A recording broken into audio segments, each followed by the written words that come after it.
Now, the Republican tax plan that's over there in the House. While Democrats have spent the last 2 years lowering energy costs, lowering the price of prescription drugs, bringing manufacturing jobs to our shores, Republicans are doubling down on what they do best, pushing tax giveaways to large corporations and the ultra-wealthy. A few years ago, the Trump GOP tax cuts proved to be a dud for our economy and a political loser for the Republican Party. We all remember 2017. They said, this is going to help us win the election. And by 2018, they couldn't even bring it up because we Democrats had made clear to the American people that this wasn't aimed at the middle class or the working class. It was aimed at the very rich, corporate and individual. But Republicans don't learn from their mistakes, apparently. This morning, the GOP-led House Ways and Means Committee is going to advance a sweeping array of new tax giveaways that reward the wealthy and the well-connected while leaving ordinary families in the lurch. This latest GOP tax scam feels like a bad rerun, where the biggest winners are giant companies, big oil polluters, and the very highest income households. After the Trump tax law blew a nearly $2 trillion hole in our national deficit, forecasters say this new Republican proposal would increase the deficit by another $1 trillion. Again, their proposal over in the House increases the deficit by another $1 trillion by objective forecasters. Now, these are the same Republicans who just pushed our country to the brink of catastrophic default in the name of fiscal responsibility and deficit reduction. And now, before the ink is even dry on avoiding default, the same Republicans want to blow another $1 trillion hole into the deficit. What hypocrisy, what hypocrisy, what hypocrisy. First they say we got to default if we don't deal with the deficit. And then they come back and blow a hole or propose to blow a hole in the deficit by another $1 trillion so they can help the very, very most elite in the country. Of course, Republicans only care about the deficit when it suits them. When the deficit gets in the way, Republicans preach the fantasy that their tax cuts will somehow pay for themselves and that the benefits will magically trickle down to the rest of the country. But facts are stubborn. The economic reality of the past few decades shows that these Republican trickle-down claims are bunkum. It's been refuted over and over again. You know, this was come up, I remember Jude Wanniski and all these right-wingers, Wall Street Journal editorial page in the 80s. Cut taxes and the deficit will go down. Didn't happen. Especially when you cut taxes on a rarefied few at the top of the income scale. So it doesn't work. We all saw what happened the last time Republicans pushed tax cuts for the very, very elite, the top economic end of America in 2017. There was no historic wave of economic activity. There was no trickle down stemming from the huge benefits Republicans gifted the wealthy. Instead, the Trump tax cuts translated to huge profits for shareholders, record trillions of dollars in corporate stock buybacks. We saw the vast majority of Americans reject these Republican policies when they went to the ballot box. We even saw Republicans afraid to talk about it as we got closer to elections in 2018. So if Republicans really want to help working and middle-class families, if they really want to lower the deficit as they've claimed for years, they will stop pushing this irredeemably flawed tax package. Good morning, friends. This new bill could change everything. A top Democrat in Congress has just put forward a new plan that would help Congress with the burden of raising or suspending the debt ceiling limit. This may lead to less major changes to programs including SNAP, Medicare, and Social Security. Also, the Federal Reserve will be releasing a big announcement today. So please make sure that you watch until the end of this video. Also, this coming Friday, to say thank you for being part of this community, I will be announcing several winners for the Walmart gift card giveaway. If you would like to enter the giveaway, my friends, simply click and like several of my videos, and then comment below the keyword of each video that you watch.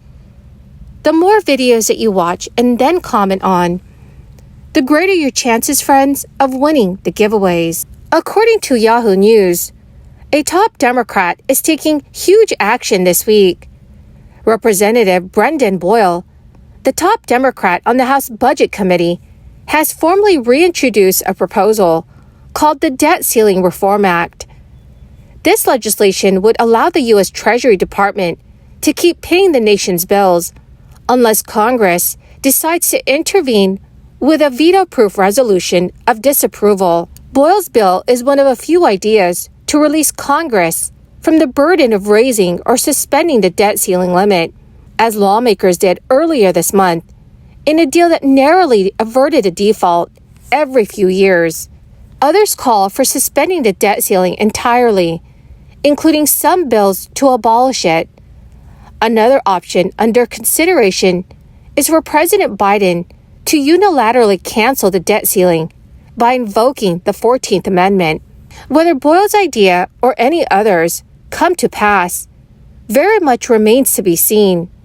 Lawmakers acknowledge the window for action could be short-lived, with some forces on Capitol Hill already looking to reposition this year's debt ceiling fight as a 2024 campaign issue instead of one for the bipartisan debate. Representative Boyle said, "It is impossible now to argue that 2011 was just an anomaly." He was referencing the last major debt ceiling fight. His hope is that the coming weeks could provide some time and space for bipartisan to possibly assert itself. Boyle's bill has similarities to a 2011 proposal from Senate Minority Leader Mitch McConnell, who suggested at the time resolving that impasse by shifting the burden of the debt ceiling to the U.S. president. Another effort with overlap is a bipartisan bill called the Responsible Budgeting Act that would change the rules around debt limit fights and provide additional off-ramps. It includes one option where the president could act alone but with continued congressional input. A key leader of that bipartisan effort is GOP Representative Jody Arrington, who is the chairman of the House Budget Committee. Many Democrats are also now on the record calling for suspending the debt ceiling entirely, while Republican views are more varied.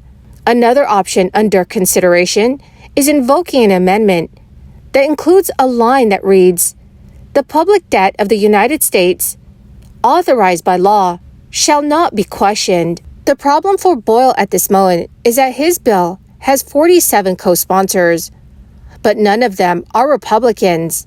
Nevertheless, he says talks with Representative Jody Arrington are underway for a congressional hearing on what reform to the debt ceiling would look like. When the Federal Reserve sits down today to decide whether to raise interest rates again, it will likely be a game-time decision. Fed Chair Jerome Powell said that the central bank will make decisions on interest rate moves on a meeting-by-meeting basis.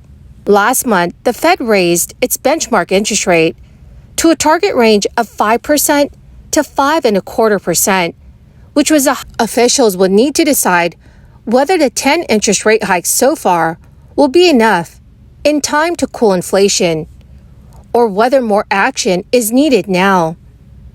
And a key data point, the Consumer Price Index for the month of May, arrives today as the Federal Open Market Committee begins its 2 days of meetings.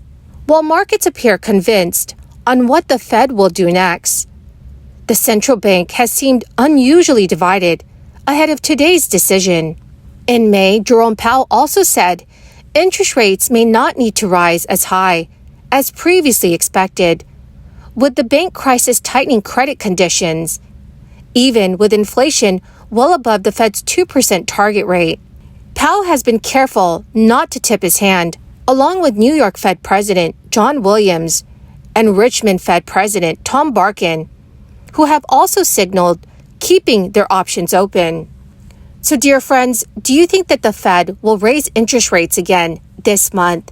Please let me know what your thoughts are in the comments section below. Well, my magnificent and most marvelous friends, that is the end of my daily stimulus update video for this Tuesday. My friends, Thank you very, very much for joining me here every day and for being part of this community. To say thank you and to show my appreciation, I will be announcing several winners this coming Friday for the $75 Walmart gift card giveaway. If you would like to enter these weekly giveaway, my dear friends, all you'll need to do is click and like several of my videos and then comment below the keyword of each video that you watch. The more videos that you watch and then comment on, friends, the greater your chances of winning the weekly giveaways. Thank you and have a wonderful and very blessed week.